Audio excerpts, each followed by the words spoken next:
Psalms chapter 74, a psalm of Asaph. O God, why have you rejected us so long? Why is your anger so intense against the sheep of your own pasture? Remember that we are the people you chose long ago, the tribe you redeemed as your own specific possession. And remember Jerusalem, your home here on earth. Walk through the awful ruin of the city. See how the enemy has destroyed your sanctuary. There your enemy shouted their victory battle's cry. There they set up their battle standards. They swung their anchors like a woodcutter in a forest with anchors and picks. They smashed the carved paneling. They burned your sanctuary to the ground, the divine place that bear your name.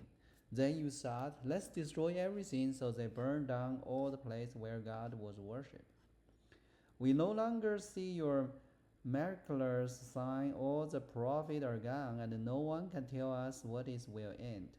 How long, O God, will you allow your enemy to insult you? Will you let them dishonor your name forever? Why do you hold back your strong right hand, unleash your powerful fist, and destroy them? You, O God, are my king from age past. Bring salvation to the earth. You split the sea by your strength and smash the head of the sea monster. You crush the head of the leviathan and let the desert animal eat him. You caused the spring and the stream to gush forth, and you dried up rivers that never run dry. Both day and night belongs to you. You made the starlight and the sun. You set the boundary of the earth, and you made both summer and winter. See how these enemies insult you, Lord. A foolish nation has dishonored your name. Don't let this wild beast destroy your turtle dove. Don't forget your suffering people forever. Remember your confident promise, for the land is full of darkness and violence. Don't let the downtrodden be humiliated again. Instead, let the poor and the needy praise your name. Arise, O God, and defend your cause. Remember how these fools insult you all day long. Don't overlook what your enemy have said or the growing uproar. Chapter 75. For the choir director, a psalm of Asaph. A son to be sent to the town, do not destroy. We thank you, O God. We give thanks because you are near. People everywhere tell you of your wonderful deed. God said, at the time of I have planned, I will bring justice against the wicked. When the earth quaked and its people living in turmoil, I'm the one who keeps his foundation firm. Interlude. I warned the proud, stop your boasting. I told the wicked, don't raise your fist. Don't raise your fist in defiance at the heavens, or speak with such arrogance. For no one on earth from east or west, or even from the wilderness, should raise a defiant fist. It is God alone who judged, He decided who will rise and who will fail. For the God holds a cup in his hand that is full of foaming wine mixed with spices. He's poured out the wine in judgment, and all the wicked must drink it. Drain it to the drag. But as for me, I will always proclaim what God has done. I will sing praise to the God of Jacob. For God said, I will break the strength of the wicked, but I will increase the power of the godly. Chapter 76. For the choir direct a psalm of Asaph, a son to be accompanied by stringed instrument. God is honored in Judah, his name is great in Israel. Jerusalem is where he lives. Mountain Zion is his home. There he has broken the fierce arrow of the enemy, the shield and the sword and weapon of war. Interlude. You are glorious and more majestic than the everlasting mountain. Our boldest enemy has been plundered. The light before us in the sleep of death. No warrior could lift a hand against us. At the blast of your breath, O God of Jacob, the horses and the cart lay still. No wonder you are greatly feared. Who can stand before you when your anger explodes? From heaven you sentenced your enemy. The earth trembled and stood silent before you. You stand up to judge those who do evil, O God, and to rescue the oppression of the earth. Interlude. Human defined only enhance your glory, for you use it as a weapon. Make vow to the Lord your God and keep them. Let everyone bring tribute to the awesome one, for he breaks the pride of princes, and the king of the earth feared him. Chapter 77. For Judas, the choir director, Psalms of Asaph. I cry out to God, yes, I shout, oh, that God would listen to me when I was in deep trouble. I searched for the Lord. All night long I prayed, with hand lifted toward heavens. But my soul was not comforted. I think of God, and I'm overwhelmed with longing for his help. Interlude. You don't let me sleep. I'm too distressed even to pray. I think of the good old day, long since ended, when my light were filled with joyful sun. I searched my soul and pondered the difference now. Has the Lord rejected me forever? Will he never again be kind to me? Is his unfailing love gone forever? Have his promised permanent failed? Has God forgotten to be gracious? Has he slammed the door on his compassion? Interlude. As I said, this is my fate. The Most High has turned his hand against me. But then I record all you have done, O Lord. I remember your wonderful deed of long ago. They're constantly in my thought. I can't stop thinking about your mighty work. O God, your ways are holy. Is there any God as mighty as you? You are the God of great wonder. You demonstrate your awesome power among the nations, but by your strong arm you redeemed your people, the descendants of Jacob and Joseph. Interlude. When the Red Sea saw you, O God, its water looked and trembled. The sea quaked to its very deeps. The cloud poured down rain. The thunder rumbled in the sky. Your arrows of lightning flashed. Your thunder rolled from the whirlwind. The lightning lit up the world. The earth trembled and shook. Your road led through the sea, your pathway through the mighty water, a pathway no one knew was there. You lead your people along the road like a flock of sheep, with Moses and Aaron as their shepherd. Chapter 78. A Psalms of Asaph. O my people, listen to my instruction. Open your ear to what I'm saying, for I speak to you in a parable. I will teach you hidden lesson from our past, stories we have heard and know, story our ancestors handed down to us. We will not hide this truth from our children. We will tell the next generation about the glorious deed of the Lord, about his power and his mighty wonder. For he issued his law to Jacob, he gave his instruction to Israel, he commanded our ancestors to teach them to the children, so the next generation might know them, even the children not yet born, and they in turn will teach their own children. So each generation should set its hope anew on God, not forgetting his glorious miracle and obeying his commands. Then they will not be like their ancestors, stubborn, rebellion, and unfaithful, refusing to give their heart to God. The warrior of Ephraim, through armed with bow, turned their back and fled on the day of battle. They did not keep God's covenant and refused to live by his instruction. They forget what he has done, the great wonder he has shown them, the miracle he did for their ancestor on the plain of Zoan in the land of Egypt. For he defined the sea and led them through, making the water stand up like wall. In the daytime he led them by cloud, and light by a pillar of fire. He split open the rock in the wilderness to give them water as from a gushing spring. He made stream pour from the rock, make the water flow down like a river. Yet they keep on sinning against him, rebelling against the Most High in the desert.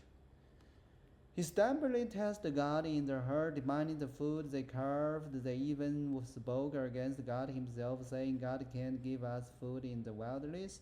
Yes, he can strike a rock so water gush out. But he cannot give his people bread and meat. When the Lord heard them, he was furious. The fire of his A wrath burned against Jacob. Yes, his anger rose against Israel, for he did not believe God or trust him to care for them. But he commanded the sky to open. He opened the door of heaven. He rained down manna for them to eat. He gave them bread from heaven. They ate the food of an angel. God gave them all they could hold. He released the east wind in the heavens and guided the south wind by his mighty power. He rained down meat as thick as dust, bird as plentiful as the sand of the seashore. He caused the bird to fall within the camp and all around the tent. The people ate their fill.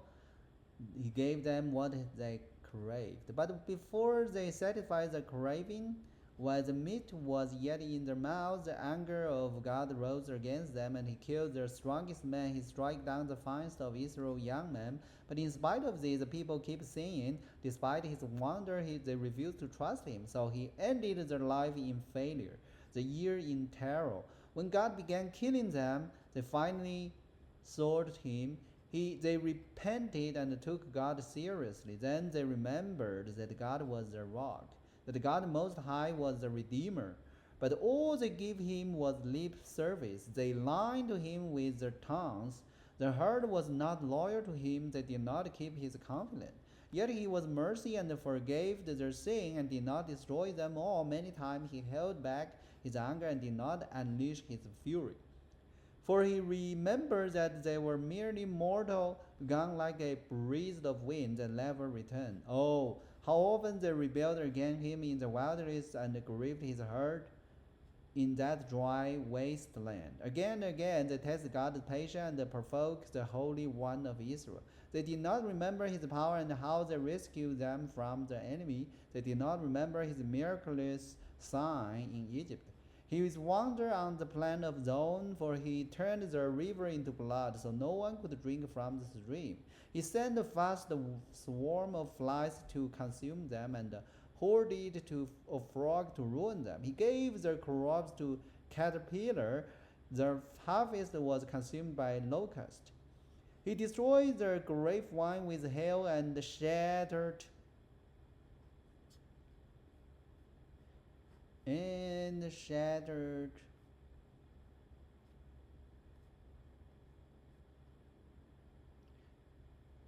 their sycamore fig with sleep.